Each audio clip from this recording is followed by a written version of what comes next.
उनकी कथायनुपये मुद मंगलदाता।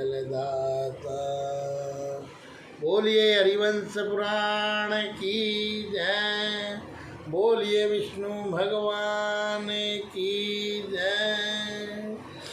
हरि अनंत हरि कथायनंता।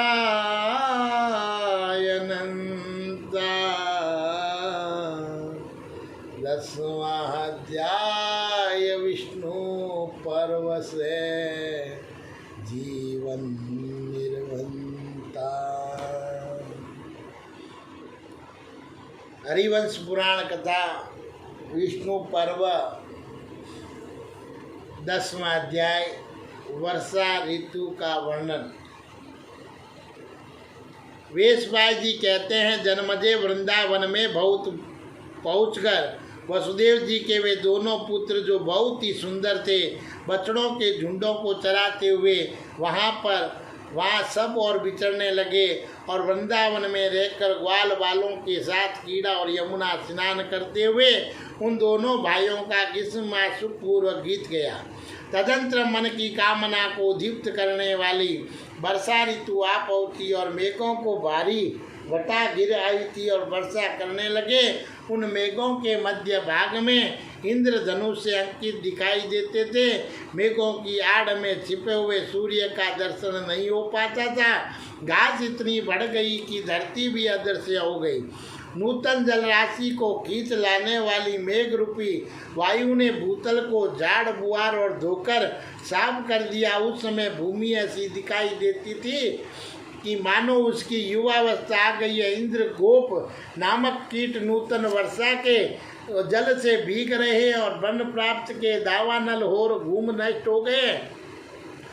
इससे उन वनों की बड़ी शोभा हो रही थी। बड़े बड़े पंखों कलापों से विभूषित मयूरों के नित्य व्यापार का समय आ पहुँचा था। तब उनकी मदमद दशा की मधुर वाणी बड़ी पटुकता के साथ नूतन स्वर्ण नौचर गोचर होती थी और नूतन वर्षों में जिनकी कमनीयता बढ़ गई थी, जो घुमरों को आहार प्रदान करते थे, आन प्रदान करते तथा युवावस्था में आ पहुँचे हैं, उन कदम वृक्षों का आकार और नए बादलों के आने से अधिक शोभा पाने लगा। और कुटच के वृक्षों ने अपने फूलों से वह सब और हास्य की छटा छिटक दी थी।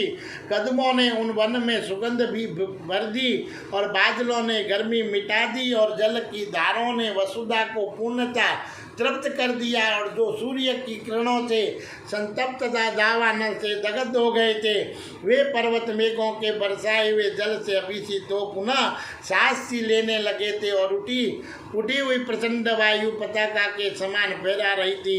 बड़े बड़े मेघों के समुदाय प्रसादों और महलों के समान प्रतीत होते थे और इस प्रकार आकाश भूतल के महाराजों के नगर के समान स्वरूप धारण किया करते थे। और यही कदम का विकास हास की सी जटा बिखरे होते। कदम के नीचे कदम की लहरें अलग अलग होती है, भगवान की बड़ी कृपा। तो कदम का विकास हास की सी छटा बिखरे रहा था। कहीं भूई बोड़ या गोबर छता आभूषण के समान शोभा देता था। जगह जगह नीप के वृक्ष बिखले हुए थे। इन सब के कारण वृंदावन अत्यंत दीप्तिमान सा प्रतीत होता था। इंद्रदेव के बरसाए हुए जल से अभिषिक्त तथा वायु से विस्तार को प्राप्त हुए पृथ्वी की सौदी सुगंध सुनकर लोगों का मन सुबंध काम विकार से युक्त हो उठता था और मत वाले भरों के गुंजारव मेंढकों की ध्वनि तथा मोरों की नूतन केकावाणी से वहाँ की भूमि गूंज रही थी और नदियों में तीव्र गति से बड़ी बड़ी भंवरें उठ रही थी और वर्षा के कारण उनका वेग महान हो गया था। वे तटवर्ती वृक्षा को वहाँ ले आ जाती थी और क्रमशः विस्तार को प्राप्त हो रही थी और निरंतर जल की धारा बरसने के कारण जो उनके प्रयत्न में असफल हो और गए थे, जिनके ऊपर पंख से शिथिल प्रयास होकर और काम नहीं दे पाते थे, वे पक्षी थके मांदे के समान वृक्षों की शाखाओं को छोड़ नहीं रहे थे और सूर्य देव नूतन जलधरों के उद्रों में जो जल के कारण सघन और फैले हुए थे तथा वर्षा के साथ गर्जना भी करते थे और डूबते से जा रहे थे। भूमि एक तो कांस के ढकी हुई थी, दूसरे जल के प्रवाह में डूब गई थी। रास्तों का पता चलना कठिन हो गया था। मार्गों के किनारे उगे हुए वृक्षों से ही उन मार्गों को ढूंढा या पाया जा सकता था। वृक्षों से सुशोभित होने वाले पर्वतों के शिखर जल के स्रोतों से कट के नीचे गिर रहे थे। ऐसा जान पड़ता था मानो वे पर्वत वज्र के परार से विदीर्ण हो गया था और मेघों की वर्षा का जल नीचे गिरकर और नीची भूमि का अनुसरण करता हुआ गड्ढे में जाता था और उसके भर जाने पर उसे निकलकर बाहर फैलता था और सारी वन श्रेणियों को अपलावित कर देता था और अत्यंत वर्षा से भ्रांत हुए जंगली हाथी सूंड और मुंह को ऊपर उठाए मेघ की गर्जना का अनुकरण करते गरजते थे। उस समय से पृथ्वी पर उतरे हुए मूर्तिमान मेघ के समान जान पड़ते थे। वर्षा ऋतु आ गई और आकाश में बादल घिर आए। यह देखकर रोहिणी नंदन बलराम जी ने श्री कृष्ण से यह सामयिक बात कही कि श्री कृष्ण आकाश में उन ऊंचे उठे हुए काले बादलों को तो देखो जो वक पंक्ति रूपी और उज्जवल हारों से विभूषित है। वे तुम्हारी अंग कांति चुराए लेते हैं। ये तुम्हारे नींद लेने का समय है। काले मेघों के कारण आकाश तुम्हारे अंगों के समान श्याम वर्ण का दिखाई देता है तथा वर्षा ऋतु में चंद्रमा भी तुम्हारी तरह अज्ञातवास कर रही है। जो काले मेघों के छा जाने से श्याम दिखाई देता है तथा जिसकी आभा नील कमल के दल के समान हो गई है, वे आकाश दुदुभी वर्षा का समय आने पर स्वयं भी दुर्दिन मेघा छत्र दिवस सा प्रतीत होता है।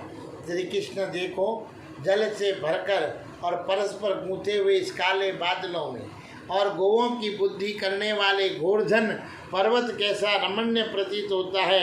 यह कृष्ण मृग चारों ओर जल गिरने से मदमत हो उठा है और आनंद मगन होकर काननों में विचरते हुए शोभा पा रहे हैं और कमल नहीन जल से अभिषित होकर और हर्षोल्लास में भरे हुए ये कोमल हरित तृण अपने पतों से पृथ्वी को ढकते जा रहे हैं। मेघों के आने पर जल के झरने बहने वाले पर्वतों की वनों की तथा संस्य हरी भरी खेती से संपन्न खेतों की लक्ष्मी शोभा एक सी हो रही है, वही न्यून या अधिक नहीं है और अथवा इन तीनों की शोभा और इनसे पृथक नहीं होती है। और दामोदर शीघ्रगामी वायु से प्रेरित हो ऊपर उठे हुए तथा प्रदेश में रहने वाले पुरुषों को घर आने के लिए उत्सुक बनाने वाले ये बादल प्रचंड गर्जना करते हुए अपनी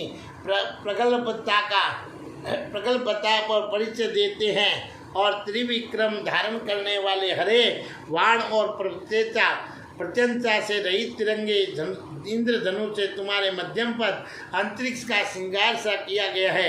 श्रावण मास में आकाश के नेत्र स्वरूप में अंशुमाली सूर्य प्रभाहीन से होकर आकाश में विचरते हुए अधिक शोभा नहीं पा रहे हैं तथा बादलों से आच्छादित होने के कारण इनकी तापदायिनी किरणों से शीतल हो गई है।